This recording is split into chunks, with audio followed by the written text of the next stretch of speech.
성령의 능력이 여러분 삶을 붙잡길 주의 이름 축복합니다. 네, 이걸 다 안 끼고 계시는 분도 있는데, 할렐루야. 손 한번 들어보실래요?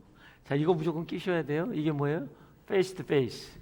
하나님의 얼굴을 대면한다. 그래서 저는 여러분들이 이 삶의 자리에서 항상 나의 하나님을 바라볼 수 있는 훈련이 되기를 주의 이름으로 축복합니다. 네, 나의 하나님은 은혜와 믿음을 여러분에게 주시는 것입니다.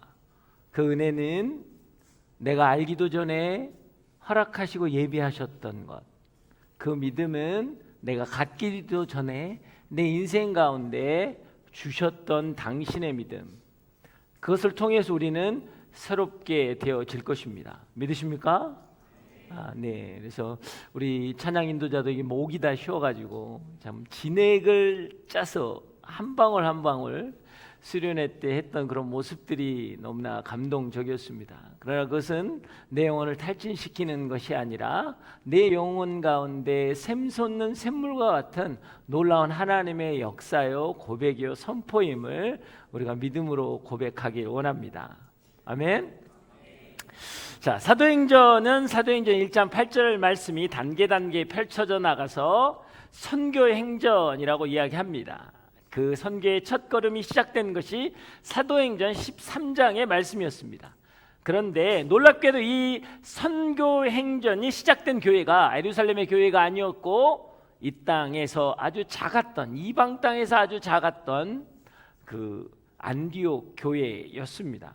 사람들은 예수님의 지상 명령을 대위임받은 그 사도행전 1장 8절의 말씀을 감당할 수 있는 교회는 여러분 당연히 예루살렘 교회라고 생각했을 것입니다. 왜냐하면 교회가 처음 태동했던 것이고 복음의 진원지였기 때문입니다.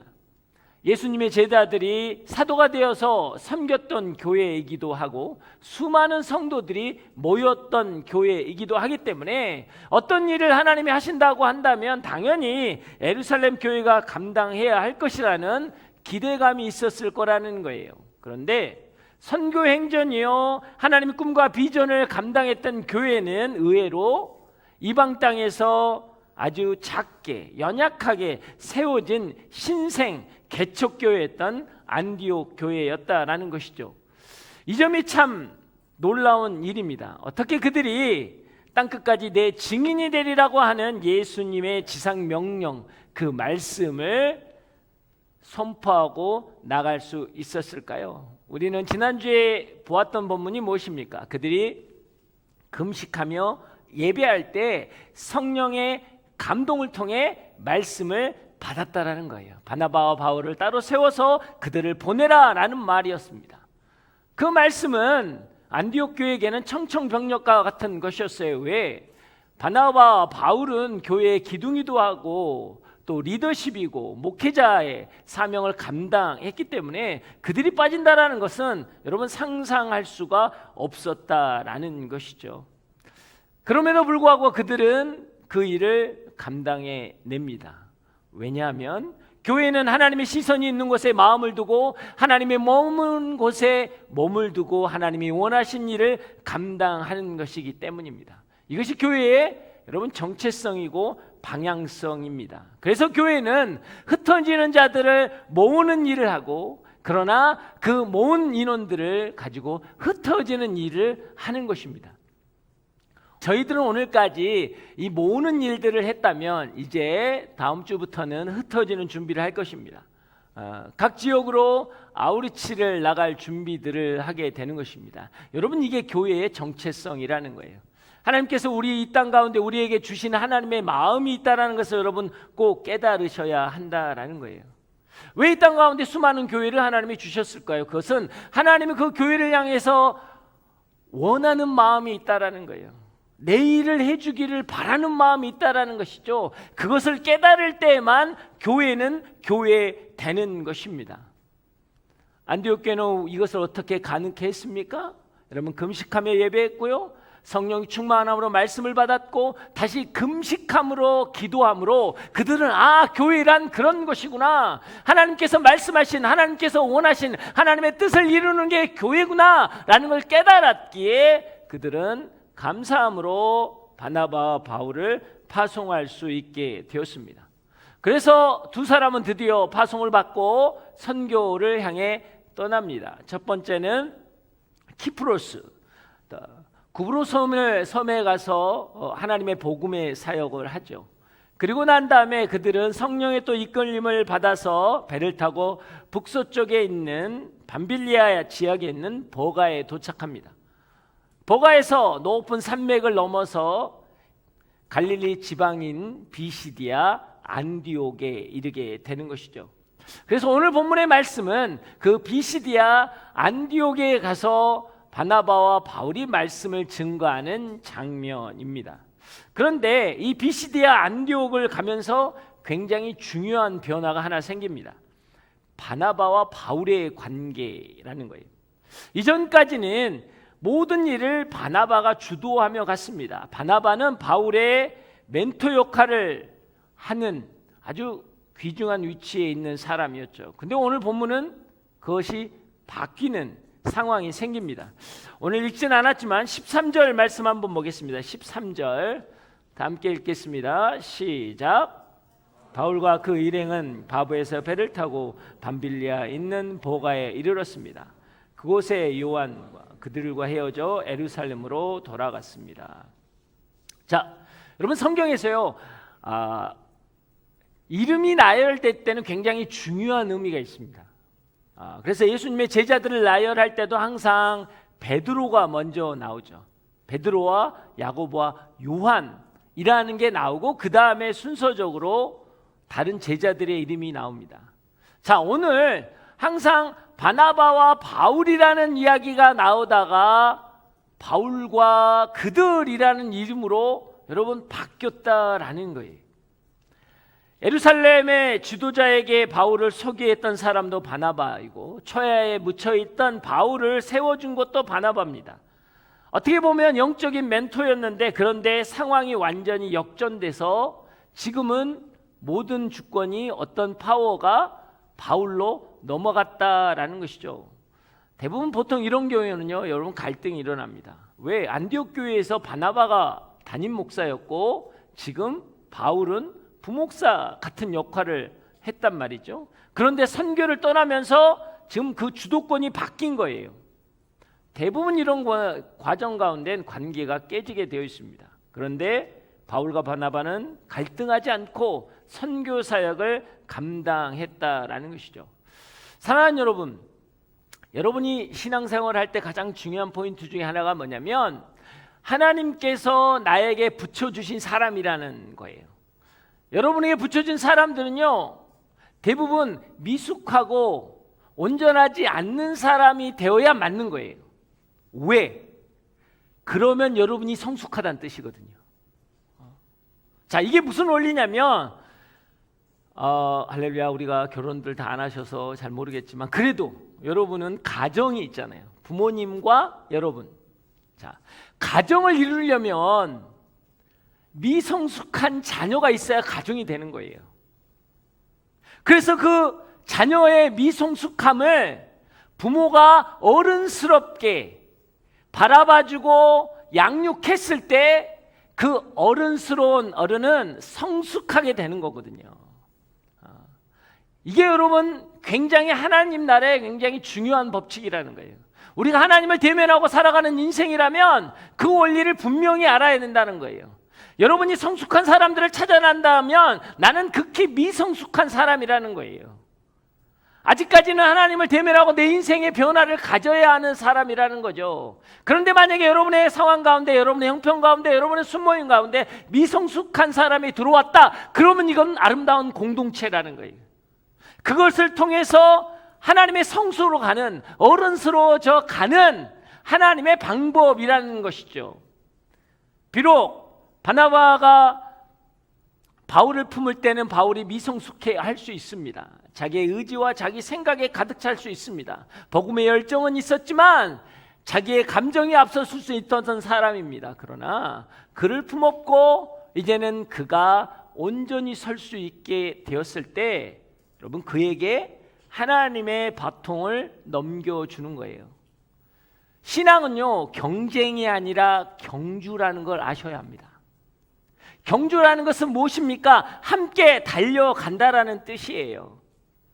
자, 이 원리는 왜 우리에게 중요하냐면 우리는 각자 달란트가 달라요. 여러분 착각하시면 안 되는 게 우리는 많은 달란트를 가지기를 원한단 말이에요. 근데 우리에게는 적은 달란트를 주실 때가 있습니다. 그래서 한 달란트는 5달란트하고 여러분 경쟁하면 안 되는 거예요. 경쟁이 안 돼요. 어떻게 5달란트와 한 달란트가 경쟁되겠어요? 그러나 함께 경주를 할 수 있습니다. 왜요? 하나님은요, 나에게 주신 만큼만 하나님은 계산하시거든요. 내가 너에게 이것을 허락했다. 그러면 이것에 대해서 내가 무엇을 했느냐? 나는 그것을 충성을 다하고 그 가진 것을 가지고 열심히 살았습니다. 그러면 착하고 충성된 종아라고 하는 거예요. 그게 적은 것이라고 할지라도 이게 인생의 경주라는 거거든요. 각자 다른 달란트를 가지고 우리는 예수 그리스도의 몸된 교회로 함께 경주하며 나갈 거예요.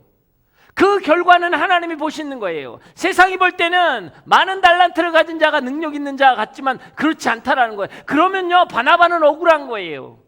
왜요? 예루살렘에서는 존경받는 사람이었습니다. 인정받는 사람이었어요. 근데 안디옥에 와서 그게 바뀌었다라는 거죠. 선교회 갔더니 완전히 바뀐 거예요. 그렇다면 억울한 거죠. 왜 예루살렘에서 내가 잘하고 살았는데 여기까지 불러서 결국 제가 이렇게 되었습니까? 아니라는 거예요. 사랑하는 여러분, 역사의 무대에 평생 있을 수 있는 사람은 없습니다. 영원히 있을 수 있는 사람은 없는 거예요. 어느 순간에 그 역사의 뒤안길로 물러나야 할 시간이 된다라는 거예요. 그런데 나에게 주어진 것을 최선을 다할 때, 그리고 그 바통을 넘겨줄 때 하나님은 충성된 종이라고 우리에게 축복하는 거예요. 여러분이 가진 것에 대해서 움켜들거나 여러분이 낭망하지 마시고요. 그 가진 것에 대해서 최선을 다하며 살아갈 때 하나님은 우리를 바라보시며 그것을 통해서 하나님의 놀라운 역사를 이끌어 간다라는 거예요. 베드로가 그랬어요. 여러분 11장 12장까지는요 베드로가 대세였어요. 한 번 선포하면 3,000명 5,000명이 여러분 나음을 입었어요. 죽은 자에게 기도하면 여러분 죽은 자가 살아나는 놀라운 역사가 일어났다고요. 이것만큼 대단한 게 어디 있습니까? 놀라운 역사가 일어나는 거예요. 백부장이 그 앞에서 무릎을 꿇고 세례를 받았습니다. 그가 기도할 때마다 사마리아에서는요 성령이 임했다고요. 이런 놀라운 역사를 경험한 베드로도 내게 주어지신 달란트를 최선을 다하고 그 바통을 넘긴 거예요. 그래서 안디옥 교회는 뭐예요? 바나바가 그 바통을 받았습니다. 안디옥 교회를 세웠어요. 그것을 세워서 정말 든든하게 세워져 나아갈 때 성령이 임했고 성령께서 말씀하셨어요. 너희들을 세워서 보내라 라고 할 때 아멘 하고 갔어요. 선교로 전향되기 시작했을 때 그 바톤은 자연스럽게 바울로 넘겨진 거예요. 여러분 이게 하나님의 나라인 겁니다.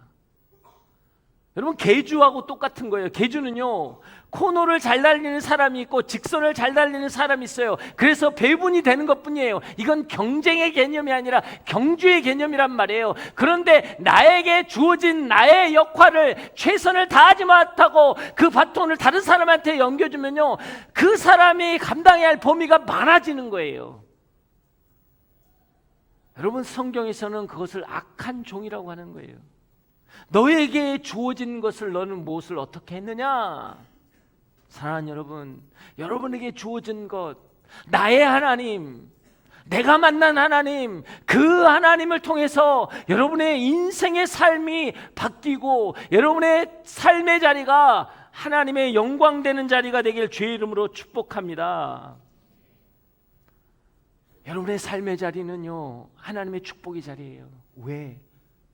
그 자리에 은혜가 있고 그 자리에 하나님의 믿음이 있기 때문에 그것을 통해 우리 안에 놀라운 역사가 일어날 것입니다. 그것을 믿으십니까? 여러분 성경에서는요 원래 갈렙과 여호수아 할 때 갈렙이 먼저 나와요. 갈렙이 먼저 선포합니다. 그들은 우리의 밥입니다. 선포는 갈렙이 다 해요.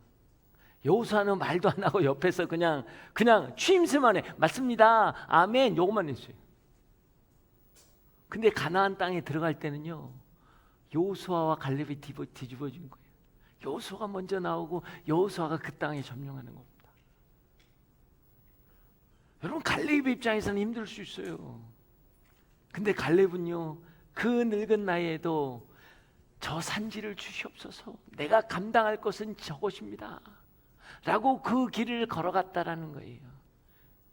저는 갈렙은 하나님 앞에서 정말 칭찬받는 충성된 종이었을 것입니다. 그래, 너가 맡아야 할 그 일을 충성되게 했구나. 여러분, 이게 중요한 거예요. 나의 하나님이란 뜻은요, 나에게 말씀하신 그 하나님의 음성을 들어야 하는 거예요. 세상이 이야기하는 거 말고요, 너는 이렇게 살았느냐, 너는 이거밖에 못하느냐, 이거 말고요, 그 음성을 들으며 나아갈 때 우리 안에 거룩한 역사가 일어나는 것입니다. 그것을 믿으십니까? 자, 42절 말씀 한번 읽어보겠습니다. 42절 다 함께 읽겠습니다. 시작. 회당에서 나오는데 사람들이 그들에게 다음 안식일에도 이 말씀을 좀 더 해달라고 부탁했습니다. 자, 비시대 안독에서 바울과 바나바가 도착해서 회당에 가서 말씀을 증거했습니다. 복음을 전했죠. 오늘 본문을 다 읽지 않았지만 앞에 본문 13절부터 이 앞에 본문까지 그 말씀을 증거한 이야기들이 쭉 나옵니다. 그 메시지를 읽고 사람들의 반응이 오늘 이 본문의 말씀이에요. 유대인과 유대교로 개종한 많은 사람들이 은혜를 받아서 다음 안식일에도 말씀을 전해달라고 요청한 거예요. 도대체 바울이 무슨 말씀을 전했길래 사람들이 흥분해서 나와서 이 말씀을 또 전해달라고 했을까? 사실 이 본문이 많은 곳에서 바울이 설교했지만 바울의 설교의 거의 전문이 다 실린 것은 오늘 이 13장이 처음입니다. 굉장히 길게 설교를 했어요. 출애굽으로부터 시작해가지고 광야와 그리고 가나안 들어가서 사사기를 거쳐서 다윗에 이르는 것까지 긴 스토리를 이야기합니다. 다 아는 이야기예요. 그 스토리를 이야기했는데 사람들이 감동해가지고 더 말씀을 전해 주십시오 라고 하더라고요.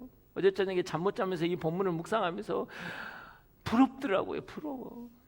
뭐냐면 제가 설교 끝난다고 해서 더 말씀 전해 주시오 하는 소리를 들어본 적이 없거든요.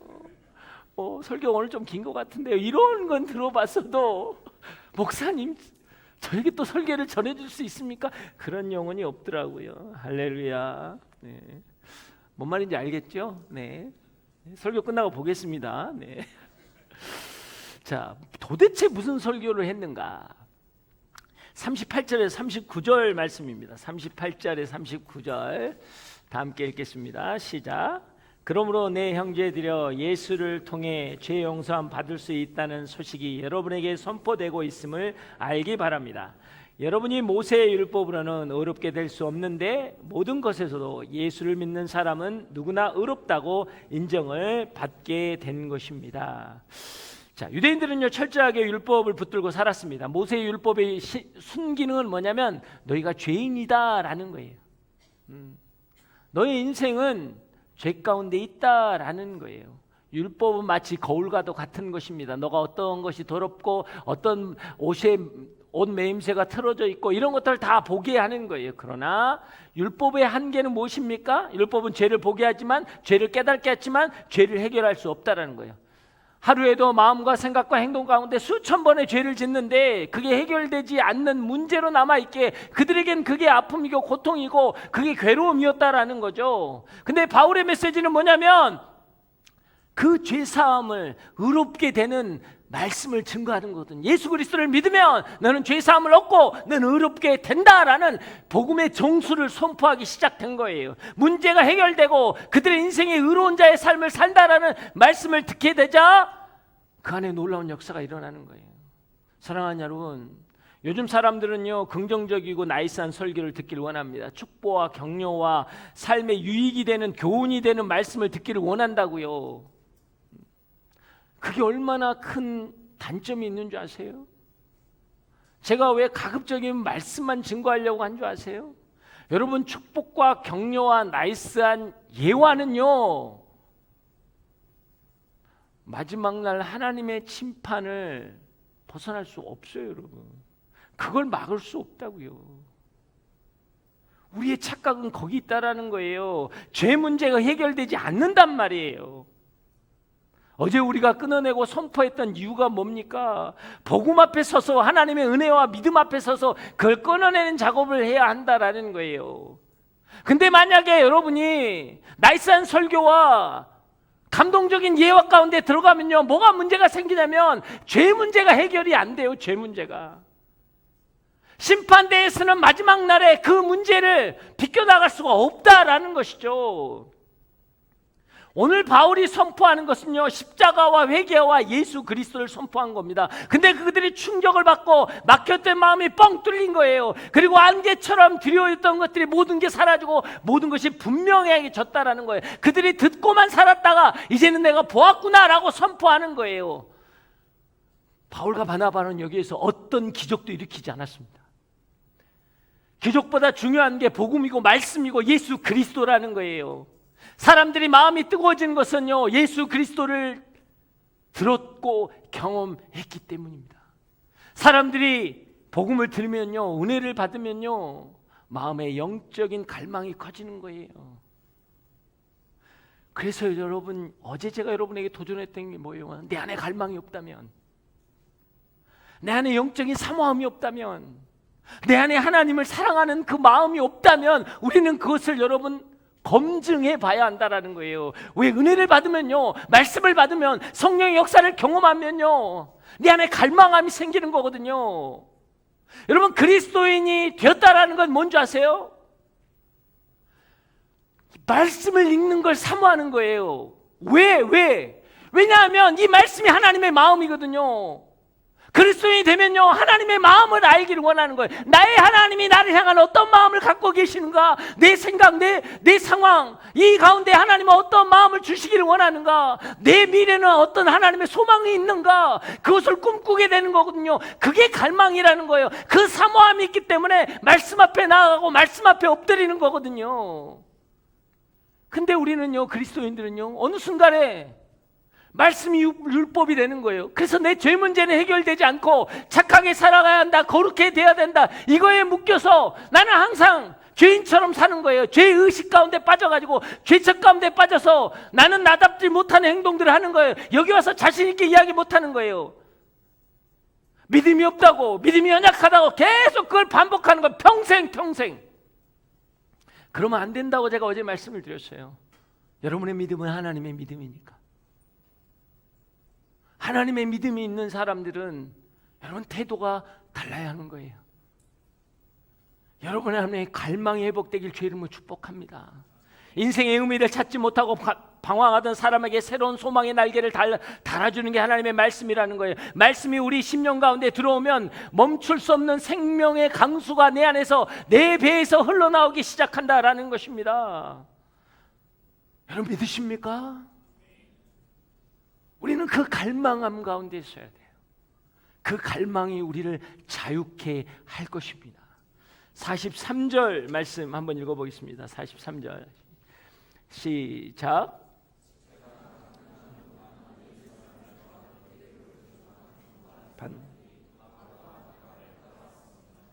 그들은 그 사람들과 함께 이야기를 나누고 하나님의 은혜 가운데 계속 머물러 있으라고 권했습니다. 할렐루야. 자, 이 짧은 메시지 가운데서 복음의 역사가 일어났고 구원받은 사람들이 생겼다라는 거예요. 근데 바울의 권면은 무엇입니까? 은혜 가운데 계속 머물라는 거예요. 사랑하는 여러분, 어제 우리는 은혜를 받았습니다. 많은 강사분들을 통해서 수많은 은혜를 받았습니다. 여러분, 은혜를 받는 것도 중요하지만 은혜 가운데 머무는 게 더 중요한 거예요. 은혜를 받았는데 바로 은혜를 쏟아버리고, 은혜를 주셨는데 밑빠진 독처럼 은혜를 간직하지 못하는 사람들이 있다면 오늘 분명히 알아야 돼요. 어떤 사람은 그러더라고. 근데 로마에 가면 로마의 법을 따라야 된다고. 그래서 스위치가 나는 2개가 있다고. 교회에 오면 교회 스위치를 켜고, 그래서 자매님, 형제님 사랑합니다, 큐트 나눔 하시죠. 딱 끝났어요. 이제 교회를 나가. 그럼 꺼야 돼. 스위치 끄고 빨리 세상 스위치를 쫙 올리는 거야. 야 어떠냐 오늘 뭐 이게 분위기가 확 바뀌는 거예요. 그것을 굉장히 유연성이라고 이야기하고 처세술이라고 이야기하고 사회생활이라고 이야기하더라고요. 할렐루야. 여러분 그렇지 않습니다. 우리가 왜 은혜 가운데 머물지 못하느냐? 우리가 말씀을 붙잡지 못하기 때문에. 은혜 가운데 머물려면 여러분 말씀을 붙들어야 합니다. 은혜를 바닥에 쏟아 버리지 않을 유일한 방법은 말씀을 붙드는 거예요. 그래서 요한복음 6장 63절에는 우리에게 분명히 이야기합니다. 말씀은 곧 영이요 생명이다. 말씀은 곧 영이요 생명이다. 내 안에 생명이 공급돼야 우리는 살아나는 것입니다. 하나님의 말씀은 살았고 운동력이 있다고 하셨습니다. 그 말씀이 내 안에 들어와야 나는 온전케 되는 거예요. 내 영이 사는 방법은 생명의 말씀이 공급되는 방법밖에 없다라는 거예요. 그래서 예전에도 제가 그 말씀 드렸지만요, 아나니아와 삽비라가 어떻게 했어요? 자기의 재산을 팔았어요. 근데 바나바가 자기의 재산을 다 소유를 팔아서 사람들에게 나눠주니까 존경을 받았단 말이죠. 그래서 자기들 마음 안에도 그런 생겼어요. 그래서 자기의 재산을 팔았어요. 근데 일부를 숨기고 일부만 드렸어요. 근데 그걸 속였다고 죽었습니다. 이 말이 안 되는 거잖아요. 자기 재산 팔아서 일부 넣고 일부를 드린 건데. 여러분 거기서 가장 중요한 게 뭐예요? 베드로가 뭐라고 이야기하면 어찌하여 너는 성령을 속이느냐 라는 뜻이에요. 성령이 떠나면요 우리는 죽은 목숨이에요. 우리가 살아있는 것 같지만 죽은 목숨이에요. 왜? 그게 생명이니까. 영의 생명이 떠나면 우리는 죽는 거라고요. 그래서 사형 선고를 하는 거예요.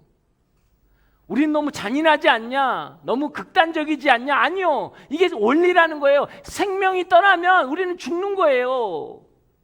너무 안타까운 게 뭔지 아십니까? 우리는 일주일 내내요 영적 호흡은 거의 안 하고 살아.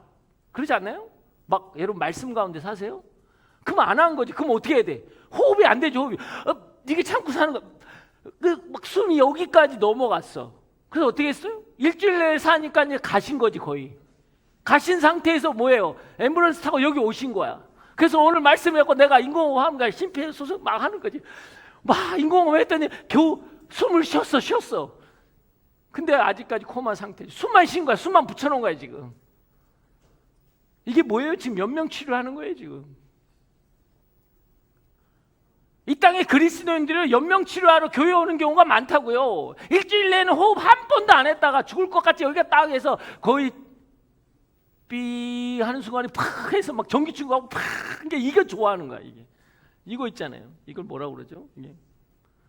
이거 탁 하는 거. 그래서 말씀이 좀 더 강해져야 돼. 막 예와도 막 여러분의 심령을 쪼개는 것 같은 막 눈물을 확 쏟아내는 그거 한 방 탁해야 이제 그 눈을 못 뜨는 거지.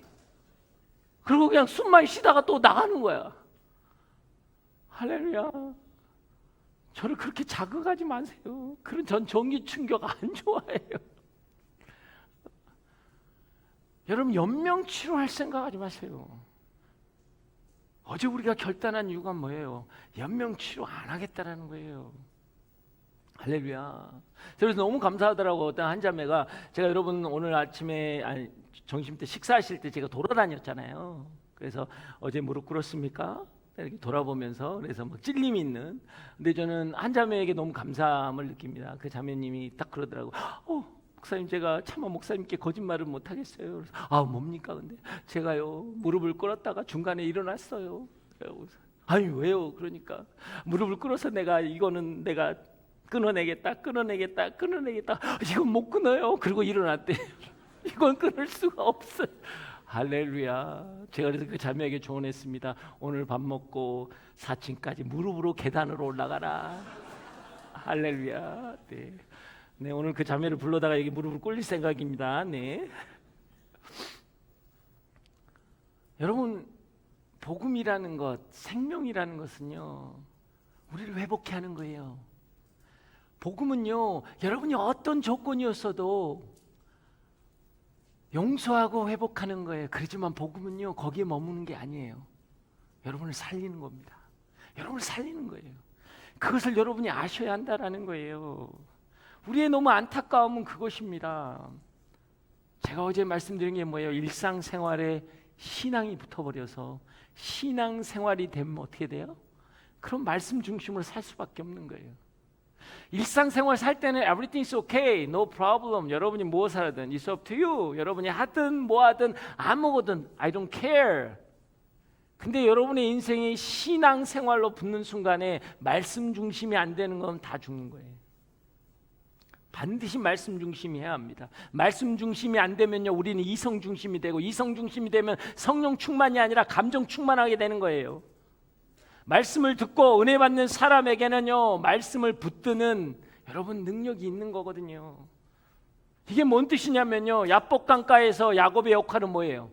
천사에게 붙들려 있는 거예요. 천사만 매달리는 거라고요. 아무것도 안 했어요. 난 놓지 않겠습니다, 이것만 한 거예요. 노예였고 죄수였던 여러분 요셉의 역할은 무엇입니까? 그냥 하나님과 동행하는 훈련만 했어요. 나는 내 플랜을 가지고 내가 총리가 되어야 되겠다는 이 플랜으로 가본 적이 단 한 번도 없다라는 겁니다. 탕자는 어떻습니까? 내가 배고프니까요 아버지의 집에 돌아가리라 라고 했던 거 그거 하나밖에 없는 거예요. 유일하게 그 하나가 전부인 거예요. 여러분 이걸 아셔야 한다고요. 여러분이 인생에서 분명히 아셔야 되는 게 뭐냐면 하나님과 함께하면 야곱이 이스라엘이 되는 거예요. 하나님이 함께하면 꿈을 해석해주는 죄수가 여러분 총리가 되는 것입니다. 이게 말씀과 내가 함께하는 거예요. 받아줄 아버지가 있어야 탕자가 아들로 돌아가는 거거든요. 우리는요 이것을 단순히 글자로만 여기니까 문제인 거예요. 글자마다 우리를 향한 하나님의 생명의 호흡이 있다는 걸 아셔야 되는 거예요. 이 성경의 말씀은 예수 그리스도의 핏방울이라는 걸 아셔야 한다고요. 그래서 우리가 말씀을 붙잡을 때 놀라운 역사가 일어나는 거예요. 여러분 믿으십니까? 말씀이 떨어지는 곳에는요 죄사함이 있는 거예요.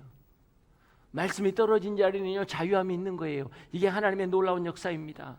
여러분 하나님 말씀을 사모하십시오. 근데 그래요. 아니 통독해봤는데 별게 없는데요 라고 해요. 통독해봤는데요.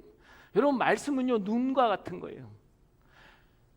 소리 없이 밤새 내리면요 그게 쌓이면 굵은 나무가지가 부러지고요 여러분 큰 집의 지붕이 무너집니다. 이게 놀라운 역사거든요. 소리 없이 쌓이는 거예요. 그래서 역사를 일으키는 거예요. 그래서 여러분 말씀 안에 살아가길 주의 이름으로 축복합니다. 왜요? 말씀이 세상을 창조했잖아요. 말씀이 여러분을 창조했잖아요. 그 말씀 내가 품으면 여러분 이 땅 가운데서 창조의 역사를 경험하게 되는 것입니다. 그 은혜가 여러분을 살리길 주의 이름으로 축복합니다. 44절에서 45절 말씀 한번 보겠습니다. 44절에서 45절 다 함께 읽겠습니다. 시작. 그 다음 안식일에는 그 도시의 사람들이 거의 다 주의 말씀을 듣기 위해 모였습니다. 그 무리를 본 유대 사람들은 시기심으로 가득 차 바울이 말하는 것을 반대하며 모욕했습니다. 말씀을 선포했는데요 안타깝게도 유대인들이 시기심이 가득합니다. 이게 너무 말씀이 흥왕하는데도 그들의 마음이 지금 어렵다라는 거예요. 여러분 영적인 사건을 영적인 관점으로 보지 못하면요 상황적인 관점으로 볼 수밖에 없는 거예요. 여러분 어떻게 보셨습니까? 저희 리더십들이 수련회를 준비하면서 갑자기 막 북상했잖아요. 막 비가 온다고 난리가 났었어요. 저번 주만 해도. 그래서 우리 MC가 그러더라고. 목사님 금요일날 비 안 오고 지체들이 버스를 타는데 너무 감사했다고. 할렐루야. 여러분 이거를 그냥 상황의 관점으로 보니까 끝나는 거예요. 토요일날 어떻게 했나요? 점심 먹고 나서 여러분 산책할 만큼 엄청 날씨 좋았어요. 그런 다음에 비는 언제 왔어요? 저녁에 왔어요. 저는 얼마나 감사했는지. 근데 막 우리 멘토님들은 홍수 날 것 같다 그래서 저는 너무 감사해요. 왜냐하면 애들이 밖에 안 나고 여기 건물에만 있어야 되잖아요. 어디 나갈 데가 없어요. 그 홍수 나는 비에 어디 나가겠어? 어디 나가겠어? 저는 할렐루야 했거든요. 할렐루야 비가 와서 너무 감사합니다. 오늘 아침에 어떻게 했어요? 딱 구름만 끼고 얼마나 시원했습니까? 차 타고. 이게 상황의 관점이라고 생각하세요. 그러면 그냥 아이 뭐 그래 아유 그냥 피곤하네 끝나는 거예요. 영적인 관심으로 지금 하나님이 우리의 삶과 동행하고 계시구나, 우리 수련회와 함께 하시구나, 나의 하나님이구나, 내 삶에 이렇게 함께 하실 거다 믿음으로 선포하면 우리는 달라지는 거거든요. 여러분이 여러분 인생을 무슨 관점으로 보고 계십니까? 여러분은요 그냥 수련회에 참여하는 자인지 모르겠지만요, 한 달 전부터 금식 띠금식을 하는 우리 리더십들과 순장들과 우리 어머니 기도회들은요 날씨를 위해서 얼마나 매일매일 기도한 줄 아세요? 날씨를 보면서 하나님이 하셨구나 영적인 관점으로 간증과 선포와 은혜가 있는 거거든요. 근데 상황의 관점으로 보면요 그런 걸로 끝나는 거예요. 별게 없었다라는 거예요. 여러분, 하나님 우리와 함께 하셨습니다. 지금 우리와 함께 하십니다. 그 하나님이 나의 하나님인 것이에요. 그것을 믿으십니까? 근데요 이 유대인들은 하나님의 말씀보다 자기 기득권이 더 중요했던 거예요. 얼마나 안타까워요. 이국만리에 가서 흩어졌잖아요. 디아스포라 흩어져서 그 먼 나라까지 갔잖아요. 거기에다가 회당을 지었어요. 매일 안식일마다, 매주 안식일마다 그들은 예배를 드렸어요. 말씀을 묵상했어요. 그랬거든요. 그런데 정작 힘든 일이 있고 어려운 일이 상황이 닥치니까 내 이익과 연관되니까 뭐예요? 하나님보다 내가 더 중요하게 됐다라는 거예요. 신앙생활을 열심히 했는데 결정적인 순간에 하나님보다 내가 더 중요해졌다라는 것이죠. 사랑하는 여러분, 예배라는 건 뭐예요? 예배는 하나님에 대한 사랑과 하나님에 대한 영광을 돌리는 게 예배입니다. 하나님이 나와 함께 하시는 게 예배예요. 근데 우리는 그 예배를 익숙함으로 드리게 되면 뭐예요? 이 지금 유대인과 다를 게 없다라는 거예요. 영적인 매너리즘에 빠지면 어떻게 됩니까? 하나님은 말씀을 들었는데 내 영혼에 울림이 전혀 없다라는 거예요. 내 내면과 인격적으로 받아들이지 않으면 내 귀만 울린다라는 거예요. 그러면 상황적인 관점들만 보는 거예요. 하나님이 역사하셨는데, 성령이 동행하셨는데, 하나님이 보여주셨는데 아니라는 거예요. 그냥 그렇다라는 거예요. 인생은 그렇다라는 거예요. 그러니까 뭐예요? 나에게 어려움이 오는 게 더 중요한 거예요. 나에게 이익이 오는 게 더 중요해요. 그래서 내 관점으로 해석하기 시작했다라는 거예요. 이게 너무나 안타까운 거예요. 여러분, 이런 상태가 되면 우리는 결단하셔야 돼요. 끊어내야 돼요. 말씀을 들을 때 내 지성과 이성과 감성과 내 전 인격이 반응해야 돼요. 말씀의 씨앗을 품기 위해서 우리는 최선을 다해야 한다는 겁니다. 여러분, 말씀을 품으십시오. 믿으십니까? 매일 데일리 선포를 통해서 말씀을 품으셔야 돼요. 그 말씀은 하나님의 생명의 호흡이니까 한 자 한 자가 예수 그리스도의 핏방울이기 때문에 그 말씀이 떨어진 자리에는 죄사함이 있고 회복이 있고 변화가 있고 역사가 있고 하나님의 나라가 임하는 거예요. 그것을 믿으십니까? 자, 46절에서 47절 읽어보겠습니다. 46절, 47절 다 함께 읽겠습니다. 시작.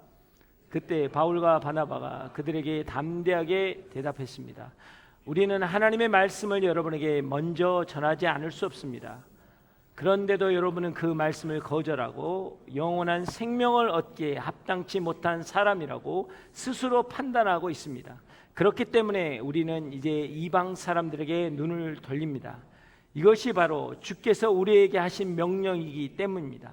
내가 너를 이방 사람들의 빚으로 삼았으니 이는 내가 땅끝까지 구원을 이루게 하려는 것이다. 아멘. 자, 이 말씀은 우리가 굉장히 두려워해야 합니다. 너희가 거부했기 때문에 이제 복음이 이방 땅으로 간다라는 거예요. 그들의 강팍함으로 인해서 복음의 촛대가 이방 땅으로 옮겨갔다라는 것입니다. 우리는 반드시 기억해야 합니다. 복음을 들을 수 있고 받을 수 있는 기회는 끝없이 주어지는 게 아니라는 거예요. 내가 거절하면 복음의 방향은 바꾸는 거예요. 말씀이 귀하게 여기지 않으면 은혜의 시대는 돌아오지 않는 것입니다. 부흥의 시대, 성령의 시대는 말씀을 붙잡고 하나님의 은혜를 받는 사람들이 누리는 축복이에요. 여러분, 말씀을 귀하게 여길 때 말씀이 여러분을 지킬 거라는 거예요. 여러분, 믿으십니까? 사실 저는 어제 집회를 준비하면서 한 가지 두려운 게 있었어요. 뭐가 있냐면 하나님은 공평하신 하나님이거든요. 그래서 내가 원색적인 복음을 가지고 이들에게 선포했는데 이제는 공평하신 하나님이라는 거예요. 이거 아셔야 돼요. This is first time but last. 하나님이 처음으로 여러분에게 말씀하셨지만 이게 마지막일 수 있는 거예요. 여러분이 매 순간 매 상황 속에서 받을 수 있는 말씀이 아닐 수 있는 거예요. 하나님 여러분의 분명하게 나의 은혜와 믿음이 무엇인가를 여러분에게 보여주셨지만 내가 그것을 받지 않으면, 내가 그것에 변화되지 않으면 멈추신다라는 거예요. 이 땅의 교회들이 하는 이야기가 뭡니까? 10년, 20년 동안 계속 여러분 기독교는 하얀 곡선이라는 거예요. 하얀 곡선이란 이유가 뭐냐고, 분명하게 우리는 알아야 되는 거예요. 뭘까요? 교회의 문제인가요? 상황의 문제인가요? 아니요. 하나님의 주권이 있다면 이 땅의 백성들이 말씀을 말씀으로 대하지 않았기 때문에 하나님의 촛대를 옮기는 거잖아요. 여러분의 삶에서 하나님의 촛대가 옮긴다면 그 상황부터는 비참해지는 거예요. 우린 다시 한번 말씀 앞에 서셔야 돼요. 우리를 굳건하게 세우셔야 합니다. 두렵고 떨림으로 구원을 이루어야 한다라는 거예요. 여러분, 노아 시대의 방주를 하나님이 준비하셨습니다. 늘 열려있는 방주였어요. 120년간을 지었다고 그랬어요. 그동안은 늘 열려 있었습니다. 누구나 들어올 수 있었어요. 그러나 어느 날 방주의 문이 닫혔다고요. 그때 사람들이 찾아와서 처절하게 애원합니다. 문을 두드립니다. 노아, 문 좀 열어달라고, 문 좀 열어달라고. 아니요, 들어오라고 할 때 들어오지 못하면요, 들어가고 싶을 때 들어갈 수 없는 거예요. 여러분, 이게 예배이고, 여러분, 이게 오늘 우리가 드려지는 우리의 태도라는 겁니다. 하나님이 내 마음에 들어오기를 원하실 때 내 마음을 열지 못하면 이제 정말 들어오라고 말씀을 간청해도 들어오지 못할 때가 있는 거예요. 성경 말씀을 보십시오. 닫힌 후에는 그 누구도 열 수 없는 문이 구원의 문입니다. 복음을 들었을 때 받아들여야 하는 거예요. 오늘 예수 그리스도를 우리가 내가 인격적으로 받아들일 때 우리 안에 놀라운 역사가 일어나는 겁니다. 복음이 우리를 거부해온 적은 단 한 번도 없어요. 그런데 우리가 복음을 거부했기 때문에 결국 복음이 우리를 떠나는 거예요. 우리는 점검해야 합니다. 여러분, 마음문을 여셔야 돼요. 우리 드림 플러스 우리 대학 청년부 여러분, 우리는 2박 3일 동안 하나님이 우리에게 부어주신 은혜와 믿음이 있습니다. 말씀이 있습니다. 이 말씀은 다시는 안 오는 말씀이에요. 이 말씀을 여러분이 품으셔야 돼요. 지나가는 말씀이면 아무런 의미가 없는 것입니다. 여러분이 분명히 아셔야 돼요. 깨달으셔야 돼요.